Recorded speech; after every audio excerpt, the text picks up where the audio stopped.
everybody. NC4XL, North Carolina for extreme lovers, and I'm not. First of all, I want to welcome all the new to Parks on the Air members, whether you're an activator or a hunter. Whether you're an activator or a hunter, let me give you a heads up. It's probably going to be about 25-30 minute video. And really what I'm trying to do is welcome you to this self-inflicted addiction of chasing parks. I'm going to try to make it, let's say, a little simpler for some questions you may have, so you'll understand and get around and not feel like you're holding somebody up or something like that. That's not the intent. So as a hunter, if you utilize the spotting page, it will become a good friend to you. And if you look at the spotting page in detail, you'll see where you're able to respot somebody. At the bottom, it says respot. And that's when you work the activator. You go ahead and put in 59 November Charlie or whatever state you're in, and hit enter. You do not put your call in. It will automatically do that for you. Now, up on the top right hand side where that activator's part number is, to the right of it, you'll see a little green box. When you worked that activator at that park, okay, you'll see a green check mark in there. If they move on to another park, there won't be a green check mark, so you get a chance to work them. As an activator, when we're calling QRZ, that's when I'm looking for you to call me. When I say QRZ, NC4XL. If you work me on 40 meters, and it's in the same 24-hour UTC date at the same park, unless I change modes to CW or FM or AM, you don't have to work me again, because that'll become a duplicate contact. When I change a band, I go from 40 to 20 or 15 or 10 or so forth. Then you want to work me again. I'm looking as an activator for all the contacts that I can have, and for you as a hunter, working that park number, that park entity, those two words go together. That park number or that park entity, work me again on a different band all day long. And I've had some that'll work me on 6 to 7 bands when propagation's right. For you as a hunter, you may wonder, why do I keep working the same park number? Oh, let me rephrase that. Why do I keep working the same activator? Because each one of your contacts is creating an opportunity to move up in a different level, your first level, your second level, your second tier, and so forth, okay? And that's where the fun starts to happen. When you're hearing an activator, it's not necessarily how much power you got, but it's how much patience you have to learn the style of each activator. I'm just going to share a couple things, and you'll notice that every activator is different, and that's a great thing. It would be boring if I was like James all the time, or James is like me all the time, or I was like Carrie, or I was like Max. That's N4TRD. Okay? Or you get with N2 Bravo Tango Delta Big Taco Dinner. Each one of us activators, and I'm not trying to pick out the biggest and the best. I'm picking out just names that I work all the time. that are activating all the time. They travel either in a circle, so to speak, of parks, or they travel from state to state to state, activating as many parks as they can. They're having fun. And the fun part for them is hearing you give them a contact. Now, a couple things, hunters. If you run into a situation where there's 4 or 5 operators at a park, or you run into a situation there's 2 or 3 parks at that contact, pay attention if you would. Okay, if there's 4 or 5 contact operators at that, each one of them is looking for an opportunity to work you. And for some of us that repeatedly activate so much, and or we have large gatherings of folks that activate with us, you may hear the term "and 4 others," and 3 others, or the family. Those are folks that are 99% seasoned. They know exactly what's going on. But if you ever want to challenge somebody, feel free to. But most generally, you're going to lose, because when they say 4 ops or 3 ops, they will produce those 4 ops or 3 ops right there for you. It's a time element. And as a hunter, if you're making a contact, there's 25 more hunters right behind you waiting. That doesn't mean hurry up and not have fun. That means just be considerate and think, when somebody says in 3 ops, I'm going to share an example. If propagation's not bad at all, I may work KB8 Sugar Hotel, and his wife, Miss Kathy, is there. They always, 99% of the time, are together.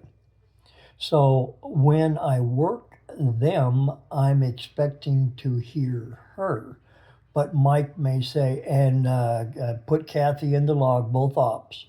Now, I know she's there because the next time I go out and call QRZ on another band, she will come across and will say the same thing or give me the mic. And you'll find that if you follow KE8 Papa Zulu November. You're going to hear something like this. Joe will say, fried rice, and somebody else will say, fried rice back. No, you can't put fried rice in QRZ. You can put 5.9. The POTA is not so strict that we have to have a 5.9, a 5.5, or 2.1, or whatever. It's the contact that is confirmed. Fried rice, fried rice. Chicken livers, I got chicken livers. Peanut butter sandwich. You're going to hear that. That's just some of us crazy folks getting crazy out there making a contact. So don't be offended by it. Listen to the different activators and see how they respond. Listen to the different hunters and see how they respond. That's where it becomes fun. Now, let's talk about the activators. I'm on a personal goal reaching X number of thousand of park to parks. I'm out a lot. I work to 2-fers and 3-fers exclusively. And I do that as an activator to help my folks that work me earn their repeat offender for 20 contacts at that park. If they get 5 repeat offenders at that park, that becomes an eagle just at that park. And then you have the operator to operator working me 50 times, 75 times, 100 times, 125 times. Those are all things that are searchable, and if you ever have questions, message me on Messenger. I can walk you through it. It would take a long time to try to explain it here, but I don't mind sharing it on the phone and walking you through it. But as an activator, they're working the parks as they get to them with permission. They've got weather elements. They got sand traps on crazy roads. Some of them hike in. Some of them go in by boat. Some of them are QRP. Hunters, pay attention. They're QRP. You might hear them 2233 and wonder if it's worth even giving a shot, but you forget. You're running a KW, or you're running 500 watts, or you're running 200 watts, and they're only running 5 watts, and you're thinking that you're not going to get through because they're so light. Well, that's because of their power level. Never give up hope on working an activator, which you see on the spotting page. Because you don't hear them 5.9 doesn't mean that they're not 5.9 in the real world. Activators, every park to park you work is a hunted contact. Every park to park that you work is a hunted contact. Keep that in mind. That's why you see me chase when I change bands. And yes, I'm talking about me, myself, and I, but this is why I do it. When I change bands, I go hunting because I want to work all the park to parks that I can. I've had over 80 in one day, more than once. But not everybody came to me. I had to go do some hunting. So keep that in mind. Hunters, if you want to try something for activating, the next contest is coming up. Most of you already have a portable unit and a portable antenna you can set up, and a local park that you can use that is a POTA park. A POTA park, parks on the air. You can use a non-POTA park, that's a regular city park, but you can't call park to park there. But what I'm going to refer to is, if you're in a POTA park and you're ashamed of how you're going to look and all that, don't be. Go out, jump in it feet first, especially during a contest time. And here's what I'm trying to share with you.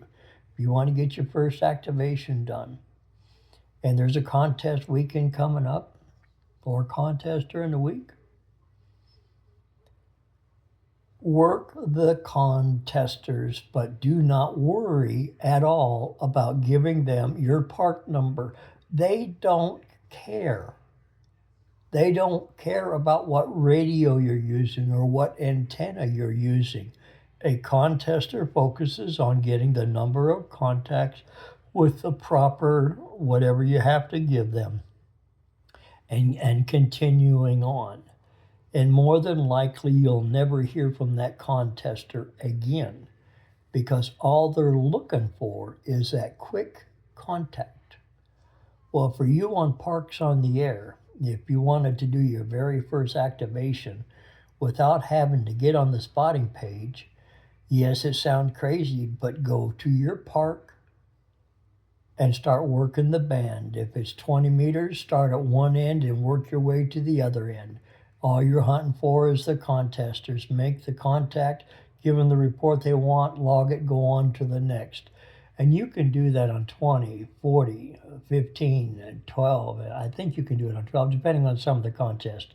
And 10. Don't hesitate for 6. Don't hesitate to notify in your local community, if you have a big club, that you're going to be on 2 meters on 146.52 or 55, whatever simplex. Remember, repeater contacts do not count in POTA, okay?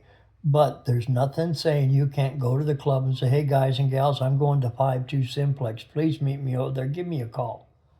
And you're able to make the contact with them. That's awesome. Put it in the book. You know it was real. Everything that we do is on the honor system. And I want you to remember that. If you should do something that is not honorable, it will catch up to you. It'll bite you in the butt. But that's a quick way to get an activation done if you think you want to be an activator. If you want to be an activator, another way is to look at it this. Go QRP. You don't have such a big footprint when you're QRP versus QRO, depending on propagation. If you're in a park, hopefully you found a park that has internet access and that will allow you to monitor the spotting page. Before you start your activation, Run the bands and check all those that are spotted and see if you're able to work them. As a rule of thumb, I try to be at least 3 kc to 5 kc away from another activator who is activating. Again, another example. If you have KE8PZN, James is out activating up in West Virginia, and he's at 7260. 7264 is still going to be covered up by big guys and gals running KWs trying to break the pile up to get into him. So you need to be far enough away that the folks trying to reach you will hear you and not some folks that are excessively using power. And whoever's got the power, that's fine. I wish I had it, but 100 watts is all that the rig will do, and I run it at 80. Give yourself some room. Do look at the spotting page. Try not to accidentally, and it's going to happen, spot yourself on somebody else's frequency. It happens, especially during contest time. When you're out there, you write down what you hear, or you type in what you hear. If you're an old person like me, I write it down, and I write what I hear. Many times with the new activators and the OTs, old timers, you'll know that they're sitting on a laptop or device because they're going to address you by your name and give you example. My name is David, but I use Dom, Delta Oscar Mike, on the air. And why do I do that? That's just something my dad gave me before he died, and I've used it ever since. So I am the darling old man. But when somebody calls me David, I know that they're using a software program that identifies it through the database as such. And for myself, I find, because I've been doing it so long on paper, that I don't have a battery issue going dead. If I spill coffee on my paper, I still can salvage it. I don't have the glare beaten up on the paper as much as you do on devices. And if you're going to start brand new, I'm not saying don't use a device, but I would start out on paper until you're very comfortable with working the pile-ups and knowing how you create your style. Your style. Many of us that do this activating thing, we have our own unique way. You as a hunter, you will learn how for each of the activators that you chase to work them. You will know when to call. But that takes some time listening. There is no best antenna.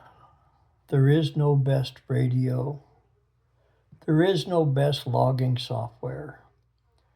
All those questions get multiple answers every day from every part of the country. When you start out, you use what you can afford. If you want some suggestions, if you have club members that are close by, listen to them. If you have some of us that are in parks on the air and you feel comfortable with calling them or talking with them on email or so forth, reach out that way. I enjoy Facebook and I post a lot, but if you'll follow everything that I do on Facebook, the funny book pages, I call it sometimes, I try to create positive, and I want to share the positive that happens. We can always find a sad ham, and you don't have to go to ham radio to find it. Go to Wally World. Go to any of the big brick and mortar buildings. You're always going to find somebody that's never happy about anything they got, and they didn't pay for none of it. But they still want something to complain about, and they want people to pay attention so they can. We don't need that kind of advertising in amateur radio. There's a couple frequencies, and I'm not going to give those people recognition for how dumb and ignorant and abusive they are towards self. but there'll be a day when they'll have to pay for it. Those are just some of the thoughts. Um, for myself, if you want to know what I use Biano batteries. I paid a little more when I first bought them, but the customer service that I have received from that company in 4 years justifies the expense. I like an end-fed antenna. I don't like tuners. I don't like another device in between my radio and the antenna. So I try to have an antenna that will cover 40, 20, 10, 12, 15, 17, and guess what, 6. And the reason I said all that is KO4, Foxtrot, Sierra Zulu, look his call up. That's Chris, makes antennas here in North Carolina. And if you contact him, he will make you one. He's very fair on price, in my opinion.